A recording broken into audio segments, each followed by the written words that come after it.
Jadwal pendaftaran dan penerimaan calon pegawai negeri sipil tahun 2019, pelayanan pembuatan surat keterangan catatan kepolisian atau SKCK di Mapolres Musirawas ramai dipenuhi calon pemohon maupun untuk memperpanjang masa berlaku.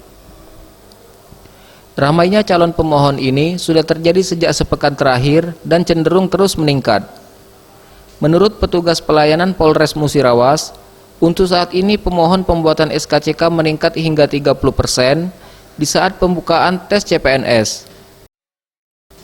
Untuk pelayanan SKCK di Mapolres Musirawas dibuka dari pagi hari hingga pukul 3 sore dan jika terjadi lonjakan pihaknya menambah waktu hingga pukul 4 sore.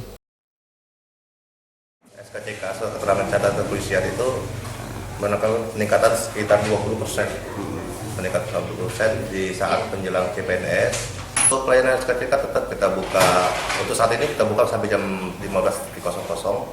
Tapi kalau saat terjadi peludakan pelamar untuk CPNS.